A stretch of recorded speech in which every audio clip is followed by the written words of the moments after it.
What time is it? Shit, I don't have a watch. But it's night, so we're gonna watch something creepy or scary. That's why I pulled up this. It just popped up on my For You page. So this is 6 most disturbing forest encounters caught on camera by Chilling Scares. But anyway, I'm Small Prince, and if you haven't subscribe, bro, and like this video. Also comment down anything, bro. Well, let's get right into the video. Editor, play the intro.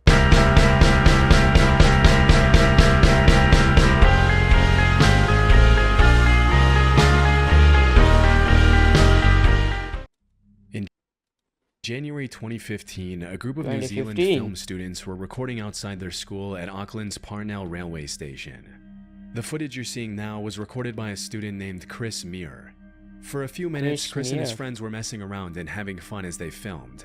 But that's when the group spotted a man and a woman wearing creepy white masks hiding in the tall grass next to the station and staring ominously at the camera. Okay. That's kinda creepy.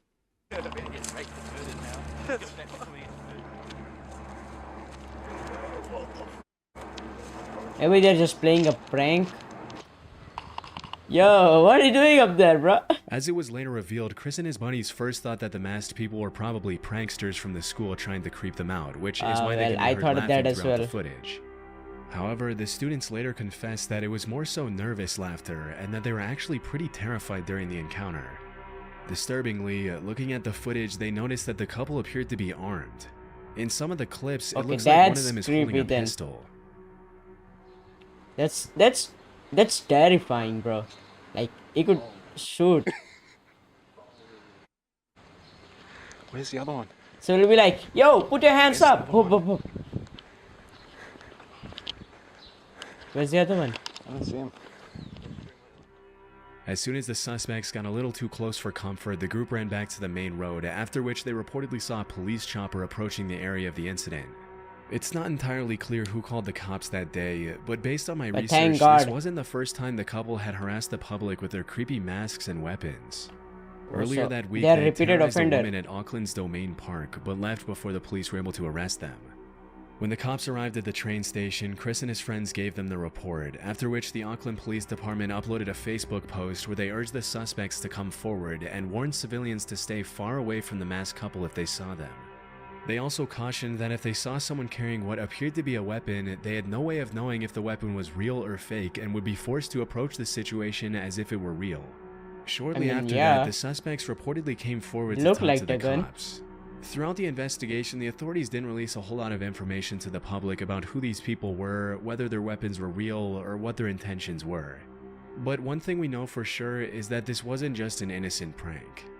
In fact, when a lot of people online started accusing the students of staging a prank just to get attention, a spokesperson from the school came forward to clarify that the masked suspects had nothing to do with the institute. According to an article from Vice, a police spokesperson later confirmed that the weapons were fake. But I wasn't able to find any official confirmation of this, and to this day, not a lot of people know who the suspects were or why they were terrorizing the public. Not in a ghost type of scary, but whatever the case, it's a good thing Chris and his friends were able to get away before things took a turn for the worse. Near the base of Mount Fuji in Japan lies a forest that's known among the locals as the Sea of Trees. Interestingly, the entire forest grew out of a 30 square kilometer patch of hardened lava that was laid down by the last major eruption of Mount forest. Fuji. A little more Logan Powell wouldn't over find the it years, funny. The Sea of Trees has become known as a place where people go to take their own lives. And if you venture far enough into the forest, it's not uncommon at all to find a body. Near the entrance of the forest, a sign written in Japanese reads, "Quietly think once more about your parents, siblings, and children. Please don't suffer alone, and first reach out." In July 2017, urban explorer and YouTuber Burbex ventured into the forest to see what he'd find, walking his viewers through his entire journey into the Sea of Trees. But even though the video starts out tame enough, just a few minutes into his exploration, the uploader comes across an abandoned bike, and that's when things get a little disturbing. I'm only a few meters away from the road right now, but I've already found an abandoned bike. It's actually a pretty nice bike. Let's take a look at it. It's like new. I don't think it's been here a long time. What do we got in here? And Knife. there's a packet for a knife. And I now think better I've run. just found some kind of note in a bag. It says 1211.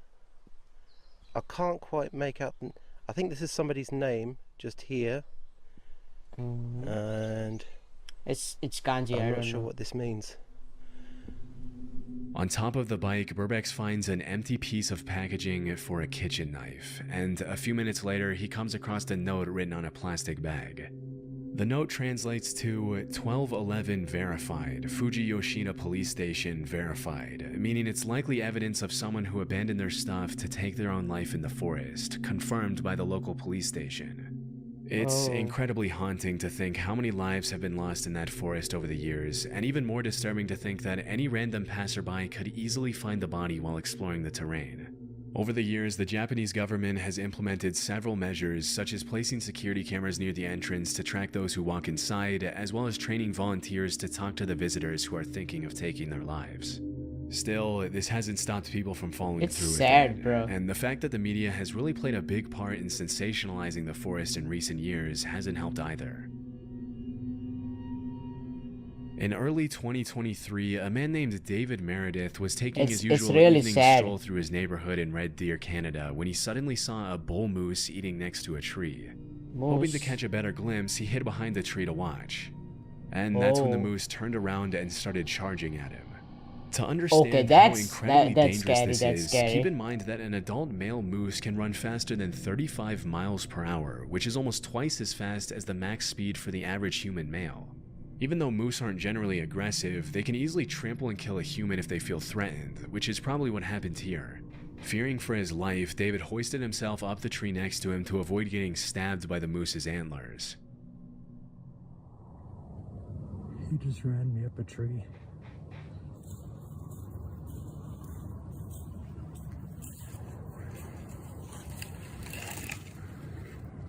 He looking at you. He looking at you.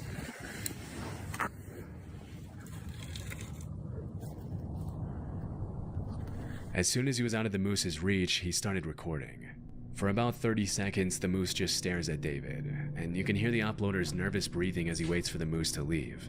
But shortly after, the moose starts charging back and forth with its head down, which is a clear sign that it's stressed and would probably trample David if he were to come down or fall from the tree. A moose, bro. A big moose. Exactly, what will you do in this situation, bro?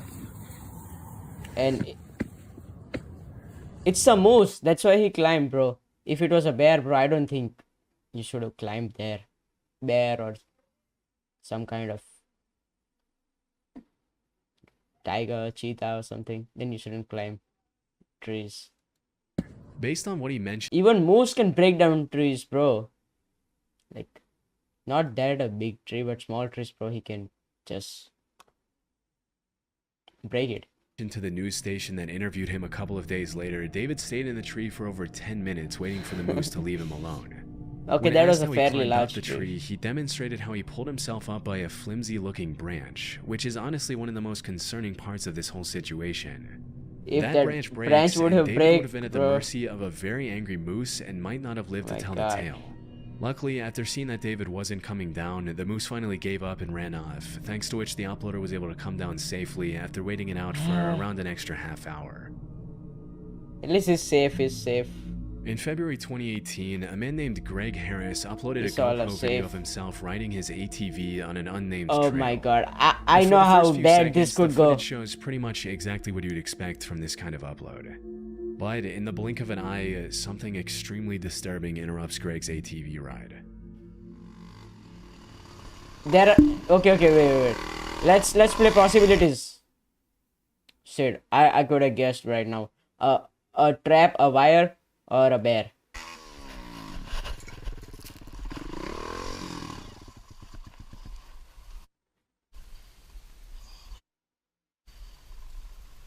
Okay. Maybe I guessed it.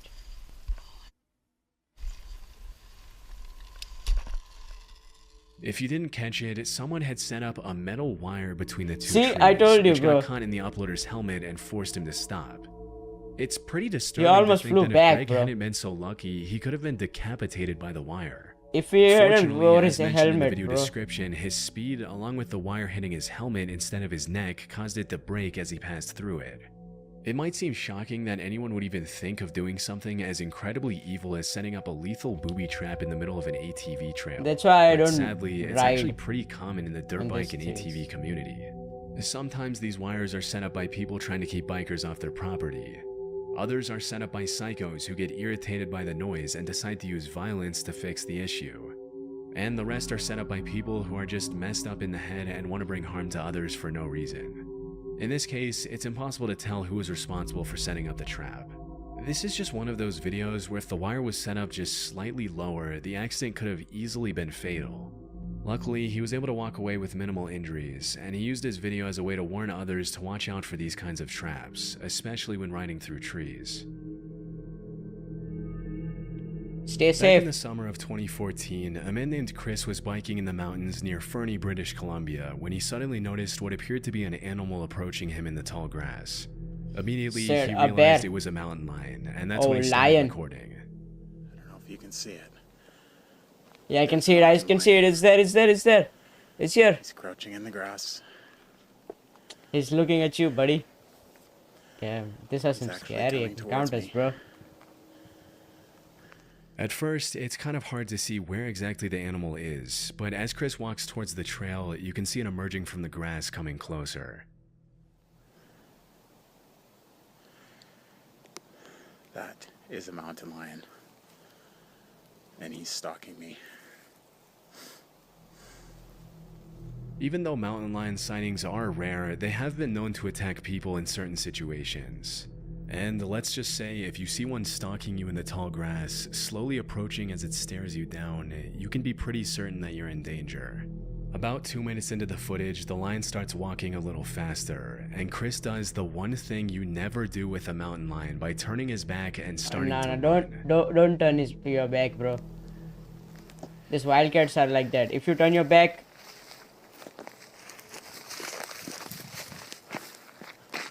they'll start chasing after you, bro. Hey, Mr. Mountain Lion. How Hey, are you Mister. doing? Bruh, Nice to see you. it's not your neighbor, bro. Nice to see you. Oh my god, bro. I am much bigger than you. Over the next couple of minutes, Chris tries to get the animal to go away, but it only walks around him and continues to stalk him, staring him down in the tall grass near the entrance to the woods. A couple of minutes later, the uploader manages to take a few steps toward the main trail back to his car, but he doesn't get too far before the mountain lion cuts him off again. Stay back. Stay there. What's with the random pauses?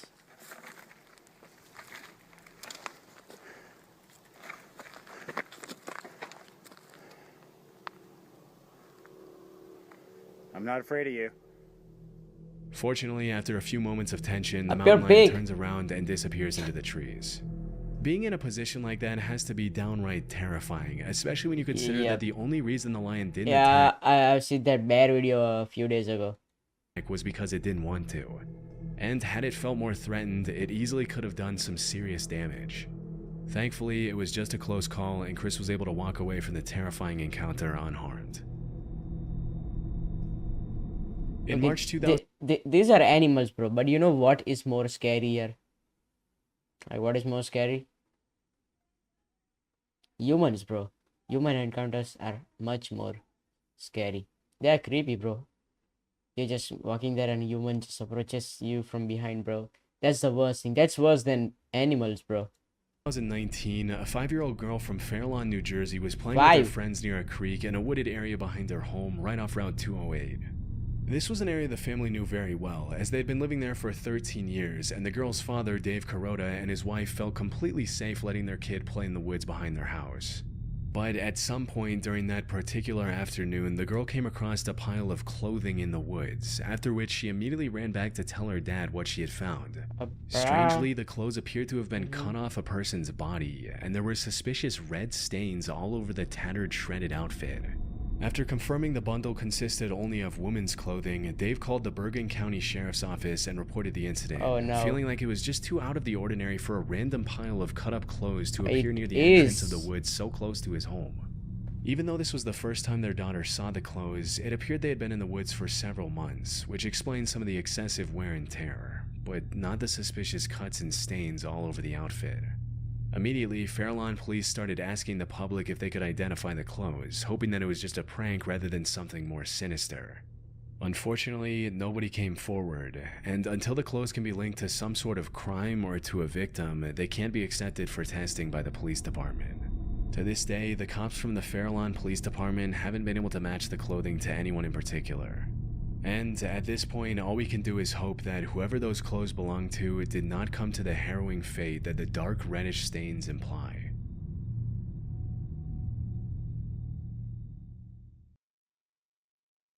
I was expecting some human encounters, but that didn't happen. Fortunately that didn't happen, and all of them are safe.